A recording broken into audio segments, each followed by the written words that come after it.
বিসমিল্লাহির রহমানির রহিম। IELTS and go থেকে আবারও স্বাগত জানাচ্ছি আরেকটি ইম্পর্ট্যান্ট লেসন নিয়ে, আইএলটিএস এর আরেকটি ইম্পর্ট্যান্ট লেসনে। তো আজকের লেসনটি খুবই ইম্পর্ট্যান্ট হতে যাচ্ছে, কারণ হচ্ছে আজকের লেসনে আমি দেখাবো যারা রিডিংয়ে ভালো স্কোর করতে পারছেন না, কীভাবে ভালো স্কোর করবেন। বিশেষ করে আইএলটিএস জিটিতে যারা এখনও স্ট্রাগল করছেন রিডিংয়ে আপনাদের কাঙ্ক্ষিত স্কোর পাওয়ার জন্যে। দেখেন, আমি যে এখন যে টেস্টটা আমি এখন এক্সপ্লেন করব, সেই টেস্টটা থেকে গ্যাপ ফিলিং বা সেন্টেন্স কমপ্লিশন এসেছে 13 কোয়েশ্চেন্স। অথচ আমি জানি যারা জিটি এক্সাম দেবেন বা একাডেমিক, অনেকের মাত্র 5.5 বা 6 পেলেও আপনাদের স্বপ্ন পূরণ হয়ে যাবে, কিন্তু আপনারা সেই টার্গেটে পৌঁছতে পারছেন না, অনেক জায়গাতে কোর্স করছেন। আমি বলবো প্লিজ আমাদের সাথে যোগাযোগ করুন, আমরা আপনাদেরকে গ্যারান্টি দিয়ে সেই স্কোরটা রাখিয়ে দেব। ওকে, আমি কথা বাড়াচ্ছি না, আমি মূল ক্লাসে চলে যাচ্ছি। দেখেন, এখানে আমাদেরকে বলছে যে ওয়ান ওয়ার্ডে আনসার করার জন্য। আচ্ছা, ওয়ান ওয়ার্ডে যদি আমাদেরকে আনসার করার কথা বলে, আমাদের গ্যাপ ফিলিং আনসার করার আগে আমাদেরকে একটা কাজ করতে হবে। এই যে দেখেন, এখানে এই যে উইল হেল্পটা হচ্ছে ভার্ব, আর এই অংশটা হচ্ছে একটা সাবজেক্ট, আর এটা হচ্ছে সামটা হচ্ছে একটা ডিটারমাইনার। এত কিছু আপনাকে জানতে হবে না, অল্প অল্প কিছু অনলি আমি চ্যালেঞ্জ দিয়ে বলতে পারি, আমার কাছে 1 মাস করেন, 20 দিন করেন, আমি আপনাদেরকে রিডিংয়ে আপনাদের এক্সপেক্টেড স্কোর 7 অথবা 6.5 অথবা 7 আপ সিকিউর করে দেব, আমার কথা যদি শুনেন। আচ্ছা দেখেন, আমি যে কথাটা বলতেছি যে সাম একটা ডিটারমাইনার এবং ভার্বের আগে, ডিটারমাইনারের পরে ভার্বের আগে যদি আমাদেরকে একটি শব্দ বসানোর কথা বলে, তাহলে আমরা বসাবো নাউন। ওকে, এখন আমরা এখানে নাউন বসাবো। এখন বুঝেন, আমি যে একটা ক্লাস করেছিলাম নাউন অ্যাডজেক্টিভ কীভাবে চিনবে, সেই ক্লাসটা কত ইম্পর্ট্যান্ট। যদি আপনারা কেউ সেই ক্লাসটি না দেখে দেখেন, আমি রিকোয়েস্ট করব প্লিজ ওই ক্লাসটি দেখে আসুন, ঠিক আছে? আর নাউন অ্যাডজেক্টিভ বুঝতে যদি সমস্যা হয়, আমাদের ভিডিওর নিচে কমেন্ট করুন, আমরা আবারও আরেকটি ক্লাস নিয়ে আসবো আপনাদের জন্য। ওকে, তাহলে এখানে আমরা একটা নাউন বসাবো। আচ্ছা, নাউন আমরা এখন খুঁজতে থাকি এই যে এখানে, আর আমরা এই প্রশ্নটা খুঁজে পাবো কিভাবে, এখান থেকে একটা কিওয়ার্ড নেব, যেমন অ্যাডভার্টাইজ একটা কিওয়ার্ড। এখন অ্যাডভার্টাইজ কোথায় আছে? এই যে অ্যাডভার্টাইজিং এখানে আছে। তাহলে অ্যাডভার্টাইজিং যদি এখানে থাকে, আমরা কি করব, এই যে এখান থেকে নিয়ে এই যে একটা বা দুইটা সেন্টেন্স পড়ার চেষ্টা করব। যদি প্রথম সেন্টেন্সে অ্যান্সার পেয়ে যায়, তাহলে আমরা দ্বিতীয় সেন্টেন্স পড়ব না, আর যদি না পাই তাহলে আমরা দ্বিতীয় সেন্টেন্স পড়ব অথবা এর আগের সেন্টেন্সটা পড়ব। তাহলে আমরা এখানে কিন্তু একটা নাউন বসাবো। দেখেন, নাউন পারলে কিভাবে আনসার করা যায়। So if you are advertising where they are just not looking, আপনি যদি এমন কোনো জায়গায় অ্যাডভার্টাইজ করেন যেখানে তারা দেখে না, ইটস ওয়াস্টেড মানি, আপনার টাকা কি হবে, অপচয় হবে। এখানে দেখেন, এই যে মানিটা একটা নাউন। আচ্ছা, এখন নাউন কিভাবে চিনবেন, ওই ক্লাসটা দেখতে হবে, ঠিক আছে? এখানে অ্যাডভার্টাইজিং একটা নাউন, অ্যাডভার্টাইজিং তো এখানে দেওয়াই আছে, অ্যাডভার্টাইজিং তো আর হবে না, ঠিক আছে? এরপরে দেখেন, that's why it pays to do a bit research, এই যে রিসার্চ আরেকটা নাউন। আমি আরেকটা কথা বলি, খুবই ইম্পর্ট্যান্ট, মনে রাখবেন প্লিজ কাইন্ডলি, যে গ্যাপের আগের যে শব্দটা থাকবে, এই যে এখানে সাম, তারা এই শব্দটাকে ভিন্ন ভাষায় বলবে, অবশ্যই ভিন্ন ভাষায় বলবে। সেই শব্দটাকে আপনার যদি চিনতে পারেন, সাম মানে কি, কিছু। এখন দেখেন, every time someone contacts your company, এই যে কোম্পানি এখানে আরেকটা noun. Ask them where they found out about you, আর কিন্তু এখানে নাউন নেই। তাহলে আমরা অ্যাডভার্টাইজিং একটা নাউন পেলাম, মানি একটা নাউন পেলাম, রিসার্চ একটা নাউন পেলাম, কোম্পানি একটা নাউন পেলাম। তাহলে এখানে কোনটা হবে আমরা কিভাবে বুঝবো? এটা হচ্ছে আমাদের কোয়েশন, ঠিক আছে? তাহলে আমি একটা কথা কিন্তু বলেছিলাম যে শূন্যস্থানের আগের শব্দটি সাম। তো এখানের মধ্যে সাম মানে কিছু কোন শব্দটা বোঝাচ্ছে একটু খেয়াল করেন। যদি আপনারা অর্থ নাও পারেন এরপরেও বুঝবেন, রিডিংয়ের সাথে যদি পরিচয় থাকে, যদি 10-15 দিন আমার সাথে ইংলিশ প্র্যাকটিস করেন তাহলে বুঝতে পারবেন যে এই শব্দটা কি। দেখেন এখানে এই শব্দগুলো খুঁজে আমি কিন্তু পেলাম ওয়াই পেজ টু ডু। এই যে দেখেন a bit of. A bit of মানে কি? অল্প। বলেন কি? অল্প। এই যে আ বিট অফ মানে কি?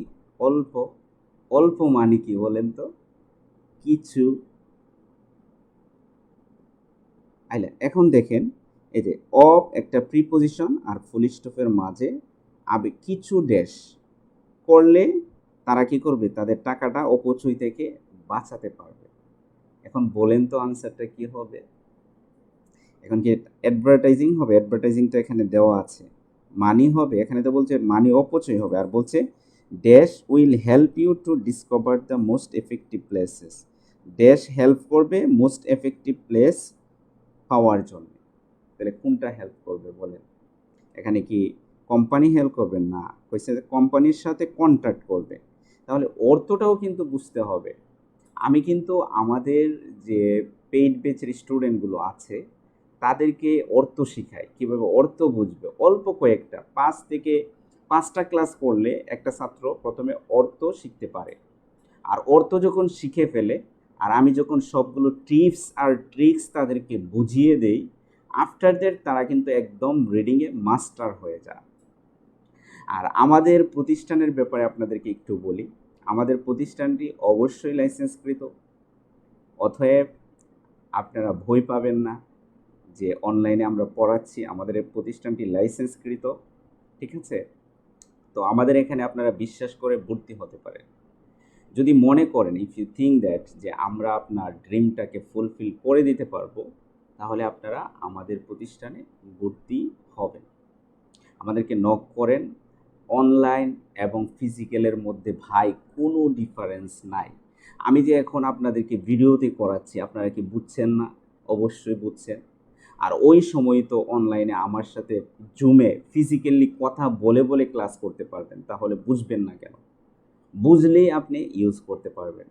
তো আমি যারা জিটির অল্প স্কোরের জন্য এখনও আপনারা রিডিংয়ের টার্গেটে পৌঁছতে পারছেন না, বারবার এক্সাম দিচ্ছেন, তাদেরকে রিকোয়েস্ট করব আমাদের সাথে যোগাযোগ করুন। আমরা আপনার স্কোরটা ইনশাআল্লাহ সিকিউর করে দেব। যদি আপনাকে আলাদা করে সময় দেওয়ার প্রয়োজন হয় আমরা দিয়েও আপনার স্কোরটাকে সিকিউর করে দেব। আচ্ছা, আমি আর কথা বাড়াতে চাই না, আমাদের এরপরের কোয়েশনটাতে চলে যাই। আচ্ছা, আরেকটা জিনিস দেখেন, এরপরের কোয়েশনটা দেখেন। এখানেও কিন্তু বলছে একটা একটা আর্টিকেল মানে ডিটারমাইনার, আর এখানে অফ একটা প্রিপোজিশন। তাইলে আর্টিকেল এবং প্রিপোজিশনের মাঝখানে একটা নাউন বসানোর কথা বলছে। তাহলে সরি, এখানে একটা নাউন বসবে। আর এখানে আছে যেহেতু অবশ্যই সিঙ্গুলার নাউন হবে, মনে রাখবেন। তাহলে আমরা খুঁজে পাবো কিভাবে? দেখেন এখানে কাস্টমার্স আছে, কোয়েশনটা খুঁজে পাবো কিভাবে? এখানে আছে কোম্পানি, ঠিক আছে? আচ্ছা, এখন কাস্টমারটা আমরা খুঁজি। এই যে এখানে একটা কাস্টমার আছে, আর কোথায় কাস্টমার আছে? অ্যাডভার্টাইজিং। দ্রুত খুঁজবেন, হ্যাঁ? এই যে এখানে কাস্টমার আছে। তাহলে আমরা এই দুইটা লাইন পড়ব, পরে দেখব কোথায় কোয়েশনটা আছে। হোয়াট মেক্স ইউর কাস্টমার ঠিক? এখানে তো আনসার হবে না। ফাইন্ড আউট, খুঁজে বের করেন। And you're halfway to saying the right things in your advertising. মানে অ্যাডভার্টাইজিংয়ে আপনাকে সঠিক জিনিসটা বলতে হবে। So take the time to ask them. Time নিতে হবে তাদেরকে প্রশ্ন করার জন্য। এরপরে দেখেন এই যে একটা article, simple phone or email survey of your own customers. তাহলে ইউর কাস্টমার্স, তোমার কাস্টমারের ড্যাশ। তাহলে আমাদের কাস্টমারের, তোমার নিজের কাস্টমারের, এই যে পুরোটা হচ্ছে ড্যাশ।